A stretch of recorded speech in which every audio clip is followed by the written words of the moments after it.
சென்னை அடுத்த திருவேற்காட்டில் மழை வெள்ளத்தால் சூழப்பட்ட இடங்களில் சிக்கியுள்ள மக்களை ரப்பர் படகு மூலம் தீயணைப்பு படையினர் மீட்டு வருகின்றனர். தண்ணீரில் மாட்டிக்கொண்ட கால்நடைகளும் இருசக்கர வாகனங்களும் படகுகள் மூலம் மீட்கப்பட்டு வருகிறது. இதுகுறித்த மேலும் விவரங்களை எமது செய்தியாளர் ஜெய்ஹரிஷ் வழங்கிட கேட்கலாம். ஜெய்ஹரிஷ், வணக்கம். மேலும் விவரம். வணக்கம் பிரியங்கா.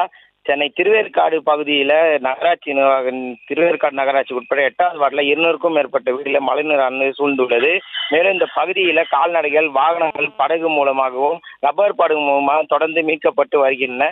தொடர்ந்து இந்த பகுதியில் மோட்டார் மூலமாக தண்ணீர் வெளியேற்று வந்த நிலையில வெள்ளம் குறையாததில் அங்கிருந்தவர்களை தீயணைப்பு மற்றும் மீட்பு படையினர் நகராட்சி நிர்வாகத்துடன் இணைந்து இந்த பகுதியிலிருந்து வெளியேற்றி வருகின்றனர். மேலும் மீட்பு பணியாளர் நகராட்சி தலைவர் மூர்த்தி கால் சட்டையுடன் களத்தில் இறங்கி பணியாற்றி வருகிறார், குறிப்பிடத்தக்கது. மேலும் குடியிருப்புகளில் இருந்தவர்களுக்கு ரப்பர் படகு மூலமாக மீட்கப்பட்டு வருகின்றனர். கால்நடைகள், இருசக்கர வாகனங்கள் மீட்கப்பட்டு வருகிறது. வெள்ள நீர் வடிய சுமார் 2 ராட்சத மோட்டார் மூலம் தண்ணீர் எடுக்கப்பட்டு வந்த நிலையிலும், ஆனால் 2 தினங்கள் ஆகியும் இன்னும் மழைநீர் இந்த பகுதியில் வடியாத நிலையில தொடர்ந்து இந்த பகுதியில முகாம்கள் அமைத்து அங்கிருந்து வெள்ளத்தில் சிக்கிய மக்களை மீட்கப்படும் பணியானது தொடர்ந்து நடைபெற்று வருகிறது. மேலும் அவர்களுக்கென சிறப்பு முகாம்கள் அமைத்து அவர்களுக்கு உணவு மற்றும் அத்தியாவசிய பொருட்களை நகராட்சி நிர்வாக தலைவர் மூர்த்தி தலைமையில தொடர்ந்து வழங்கப்பட்டு வருகிறது, குறிப்பிடத்தக்கது. பிரியங்கா, செய்திகளை உடனுக்குடனும் துல்லியமாகவும் தெரிந்து கொள்ள சப்ஸ்கிரைப் பண்ணுங்க.